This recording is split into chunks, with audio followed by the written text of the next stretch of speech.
ஆண்டவராகிய இயேசு கிறிஸ்துவின் நாமத்திலே உங்களை அன்போடு வாழ்த்துகிறேன். ஒரு இனிமையான காலை, ஒரு அருமையான நாள் நம்முடைய கரங்களிலே கொடுக்கப்பட்டிருக்கிறது. ஆண்டவருக்கு நம்ம நன்றி சொல்லி இந்த நாளிலே கர்த்தருடைய வார்த்தை 115 சங்கீதம் அதனுடைய 9 இப்படி சொல்லுகிறது: இஸ்ரவேலே கர்த்தரை நம்பு, ஸ்தோத்திரம், அவரே அவர்களுக்கு துணையும் அவர்களுக்கு கேடகமாயிருக்கிறார். இஸ்ரவேலே கர்த்தரை நம்பு, கர்த்தரை நம்பு. யார் அந்த இஸ்ரவேல்? நீங்களும் நானும் தான். ஆமாம், அவருடைய இரத்தத்தினாலே கழுவப்பட்ட நமக்கு ஒரு புதிய நாமத்தை கர்த்தர் கொடுக்கிறார். இஸ்ரவேல், இஸ்ரவேல், ஆசிர்வதிக்கப்பட்டவன் என்கிற ஒரு நாமத்தை கொடுக்கிறார். முதல் அந்த நாமம் யாக்கோபுக்கு கொடுக்கப்பட்டது.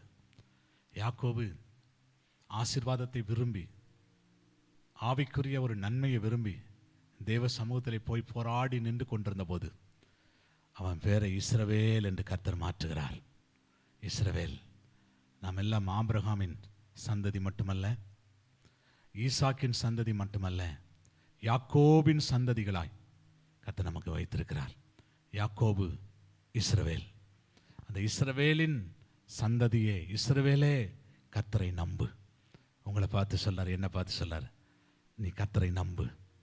ஏன் நம்பணுமா? அவரே நமக்கு துணையும் நமக்கு கேடகமாக இருக்கிறார். நமக்கு துணை அவர் தான், நமக்கு கேடகம் அவர் தான். இஸ்ரவேலுக்கு விரோதமாய், பெயரளவில் இருக்கிற இஸ்ரவேலுக்கு விரோதமாய் எவ்வளோ ராஜ்யங்கள், எவ்வளோ தேசங்கள் வந்தாலும் அதை எப்படி மேற்கொள்ள முடியவில்லையோ, அதே போல் ஆவிக்குரிய இஸ்ரவேலாக இருக்கிற நமக்கு விரோதமாய் எவ்வளோ சக்திகள், எவ்வளோ பெரிய மனிதர்கள் எழும்பினாலும் அவர்கள் நம்மை மேற்கொள்ள முடியாது. ஏனென்றால் கர்த்தர் நமக்கு அரணாக இருக்கிறார், கர்த்தர் நமக்கு துணையாக இருக்கிறார், கர்த்தர் நமக்கு கேடகமாக இருக்கிறார்.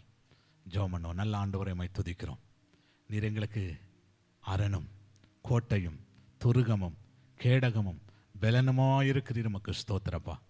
நாங்கள் உம்மை நம்ப, இன்னும் அதிகமாய் நம்ப, 100க்கு 100 நம்ப கர்த்தர் எங்களுக்கு உதவி செய்யும். எங்களோடு இடைப்பட்டதற்காய் ஸ்தோத்திரம். இயேசுவின் நாமத்தில் வேண்டிக் கொள்ளுகிறோம் நல்ல பிதாவே. ஆமேன், ஆமேன். Praise the Lord. God bless you. கர்த்தர் உங்களை ஆசீர்வதிப்பார். ஆமேன்.